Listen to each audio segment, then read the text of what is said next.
Yeah, so in the last few videos, we dealt with density matrix and its formulations. Like we derived it um, for microcanonical ensembles, canonical, and the grand canonical ensembles. So today we will be dealing with one of the examples in quantum statistics, which is an electron in a magnetic field.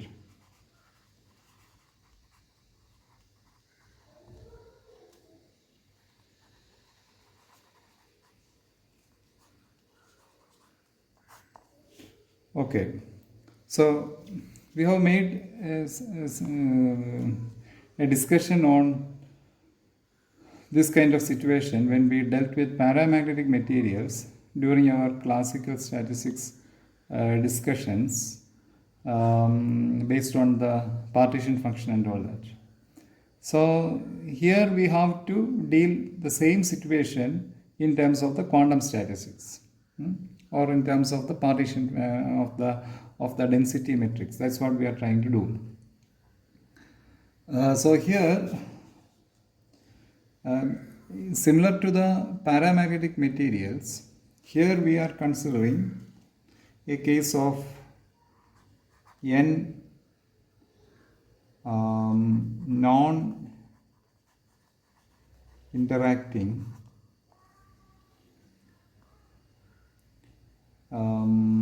electron spins. Okay, and this spin is located within a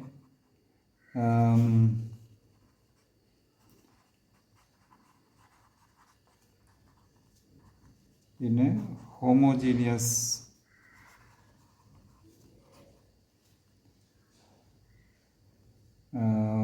external field, like we are applying a field from outside, external magnetic field B. So this is the situation which we are dealing with. Based on the quantum mechanics, for such a system, we have the operator mu representing the magnetic moment, right? So this expression can be written as, the magnetic moment can be written as minus b e by me sum over I equal to 1 to n SI, where SI is the spin of ith particle. Okay, so this is the general expression which one can see for a quantum mechanically for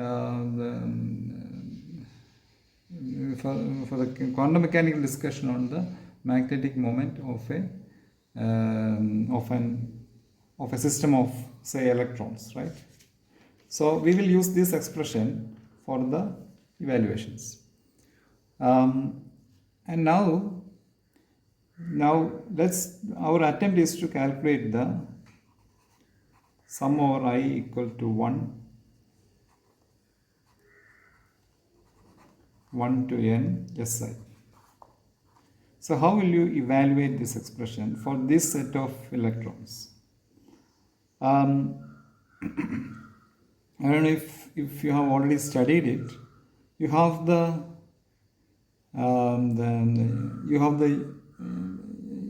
discussions on the unitary groups, right? Special unitary groups, and there we introduce something called the polyspin matrices. Polyspin matrices. One second.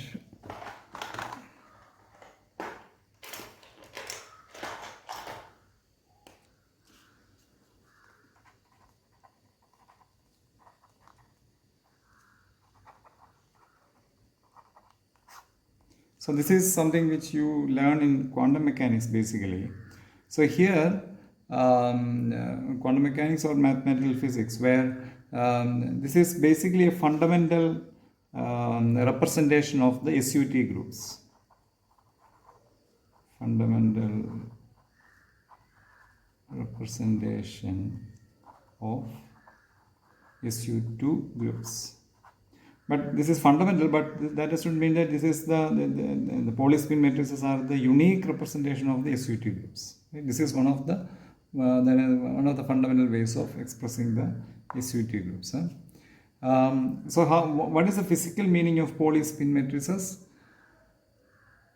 So basically, it corresponds to an observable describing the spin of a spin half particle in each of the three spatial coordinates. Like it is like this. So there is a spin, right? There's a spin like this, and this spin can be viewed differently from three different directions.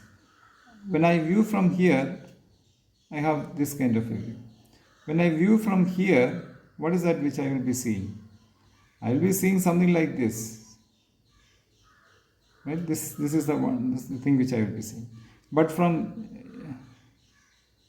if I look from here, I am seeing this kind of a picture.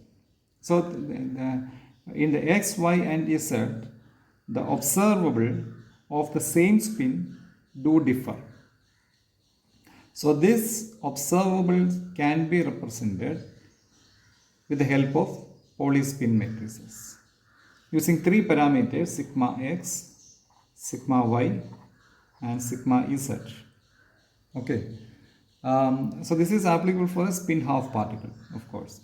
So the expression for sigma x is 0, 1, 1, 0.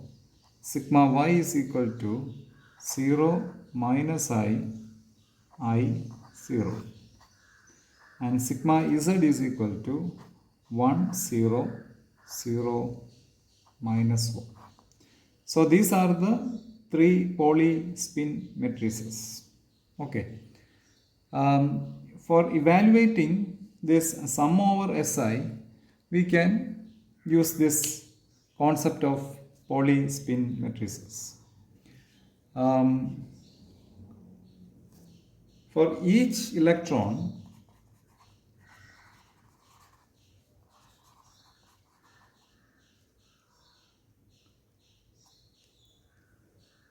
the spin operator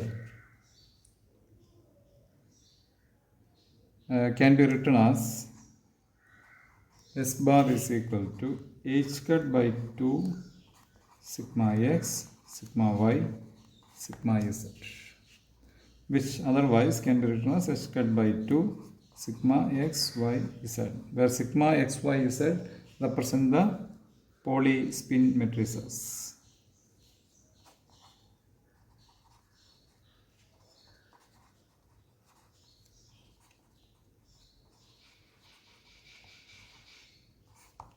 Okay, so the sigma x, y, z is Pauli spin matrices. We can use that to evaluate the value of sigma x, y, z. So that is it. So we will use this expression.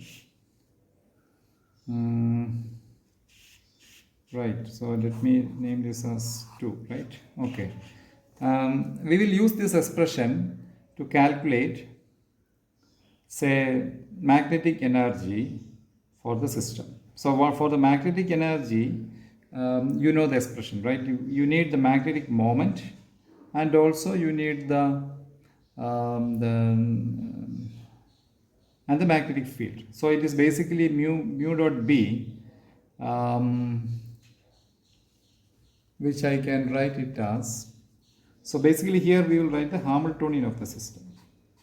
Actually, the Hamiltonian corresponds to the magnetic energy of the system. So, but we are calculating the Hamiltonian of the system,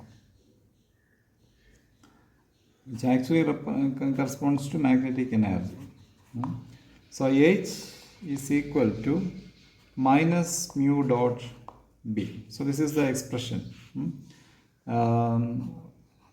right? Minus mu dot b. We have written the same thing for, there we are using the expression u, right? Instead here we will be using minus mu, h is equal to minus mu dot b. Let me caution you, in connection to the magnetic field, we do use the notation h, so that h corresponds, many times corresponds to the field,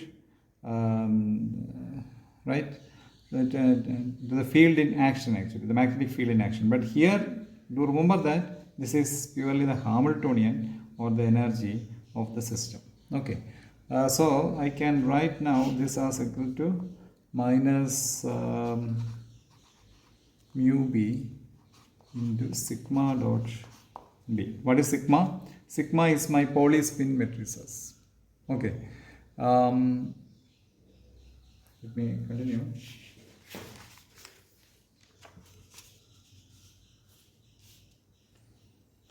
Minus mu b into sigma dot b, which I can write it as, if I assume that the magnetic field is acting in the z direction, I can write down the expression as minus mu b into sigma z. So where sigma is my Pauli spin matrices. So this is the expression for my energy, or the Hamiltonian of the system, and there I will substitute now the expression 1 and expression 2 into the equation 3. Okay.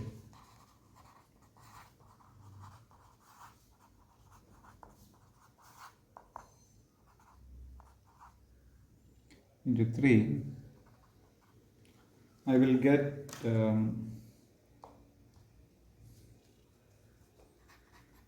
h is equal to minus EH cross by 2 ME, which is my, I just wrote down the mu b over there, because in some books it may be written like that, sum over I equal to 1 to n sigma I b. Okay, and if I assume that the magnetic field is acting in the z direction, of course I have to modify this expression as minus mu b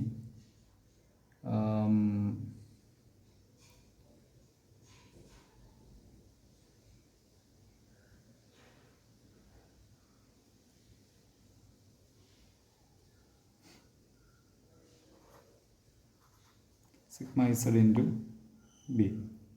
I will continue in the next video with the rest of the derivation because of time.